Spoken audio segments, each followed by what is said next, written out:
Sri Sai Satcharita, Chapter 27.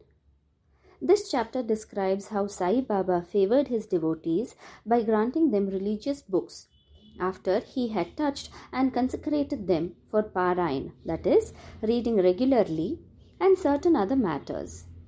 Preliminary. When a man takes refuge at the feet of the Sadguru, he gets the merit of bowing to the Trinity, that is Brahma, Vishnu and Mahesh, and also Parabrahma. Victory be unto Sri Sai, the wish-fulfilling tree and the ocean of knowledge, who gives us self-realization. O Sai, create in us reverence for your stories. Let the readers and audience devour them with the same relish with which the chatak bird drinks the water from the clouds and becomes happy. When listening to your stories, let them and their families get all the true and pious emotions. That is, let their bodies perspire, let their eyes be full of tears, let their breath be steady, let their minds be composed, let their hair stand on the end, let them cry, sob and quiver, let their hostilities vanish.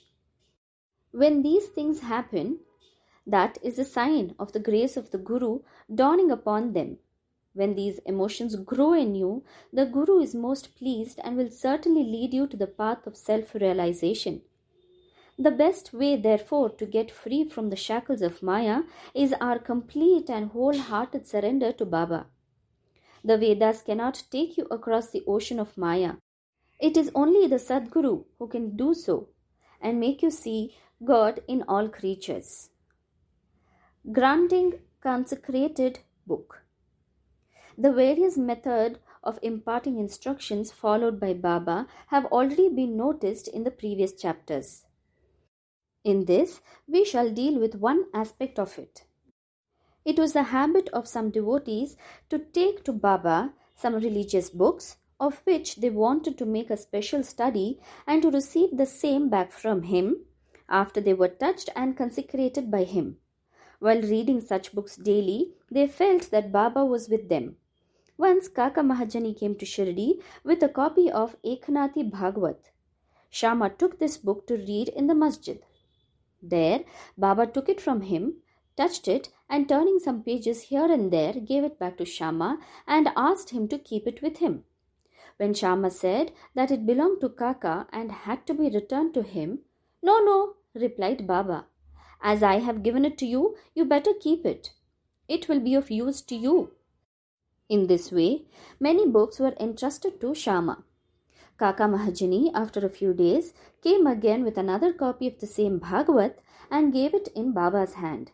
Then Baba gave it back as prasad and asked him to preserve it well and assured him that it would stand him in good stead. Kaka accepted it with reverence. Shama and Vishnu Sahastranaam. Shama was a very intimate devotee of Baba, and Baba wanted to favor him in a particular way by giving him a copy of Vishnu Sahastranaam as prasad. This was done in the following way. Once, a Ramadasi, that is, a follower of the saint Ramadas, came to Shirdi and stayed there for some time. The routine he followed daily was as follows. He got up early in the morning, washed his face, bathed, and then, after wearing saffron-colored clothes and besmearing himself with sacred ashes, read Vishnu Sahastranaam, a book giving 1,000 names in praise of Vishnu and held second in importance to Bhagavad Gita, and Adhyatma Ramayana, that is, esoteric version of Rama's story with faith. He read these books very often. After some days, Baba thought of favoring and initiating Shama with Vishnu Sahastranaam. He therefore called the Ramadasi to him and said to Ramadasi that he was suffering from intense stomach pain, and unless he took the Senapods, that is Sonamukhi, a mild purgative drug, the pain would not stop. So he should please go to the bazaar and bring the drug. The Ramadasi closed his reading and went to the bazaar.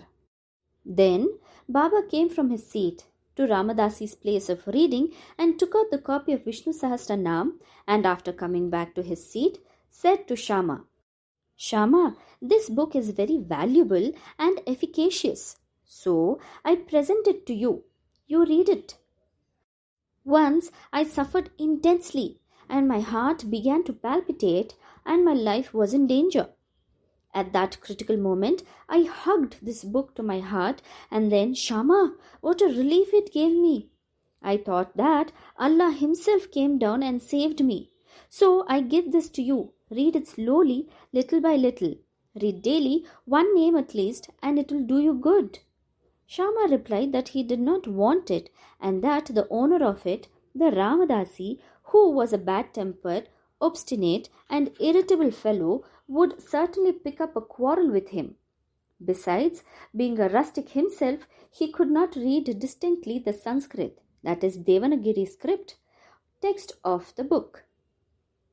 Shama thought that Baba wanted to set him up against the Ramadasi by this act of his, but he had no idea what Baba felt for him.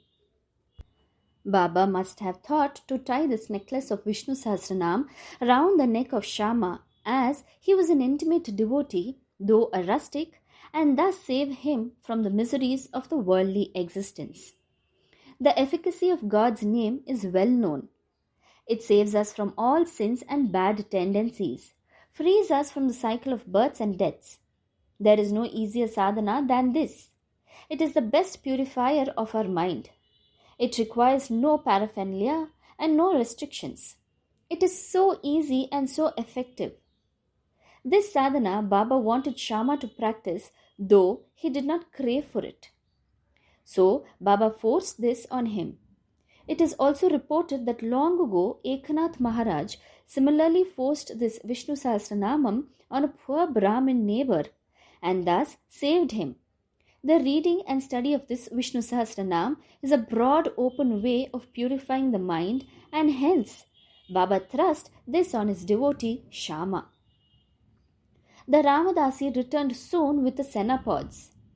Anna Chinchanikar, who was then present and wanted to play the part of Narad, the celestial rishi who was well known for setting up confrontations between gods and demons and vice versa, informed him of what had happened. The Ramadasi at once flared up. He came down at once on Shama with full fury. He said that it was Shama who set Baba to send him away under the pretext of stomachache for bringing the medicine, and thus took away the book. He began to scold and abuse Shama and remarked that if the book was not returned, he would dash his head. Shama calmly remonstrated with him, but in vain. Then Baba spoke kindly to him as follows. "O Ramadasi, what is the matter with you? Why are you so turbulent? Is not Shama our boy? Why do you scold him unnecessarily? How is it that you are so quarrelsome? Can you not speak soft and tender words? You read these sacred books daily, and still your mind is agitated and your passions uncontrolled. What sort of Ramadasi are you? You ought to be indifferent to all things. Is it not strange that you should possess this book so strongly? A true Ramadasi should have no mamata or attachment, but have samata, that is equality towards all. You are now quarrelling with Shama for a mere book? Go, take your seat. Books can be had in plenty with money, but not men. Think well and be considerate. What worth is your book? Shama had no concern with it. I took it up myself and gave it to him. You know it by heart. I thought Shama might read it and benefit thereby, and so I gave it to him." How sweet were these words of Baba, soft, tender, and nectar-like. Their effect was wonderful. The Ramadasi calmed down and said to Shama that he would take the Pancharatni Gita in return. Shama was much pleased and said, "Why one? I shall give you 10 copies in return." So the matter was ultimately settled. The question for consideration is, why should the Ramadasi press for the Pancharatni Gita, a book for which he had never cared to know? And why should he, who daily read religious books in the masjid in front of Baba, quarrel with Shama before Baba? We do not know how to apportion the blame and whom to blame. We only say that had this incident not happened, the importance of the subject, the efficacy of God's name, and the significance of Vishnu Sahastranaam would not have been brought home to Shama. So, we see that Baba's method of teaching and initiating was unique.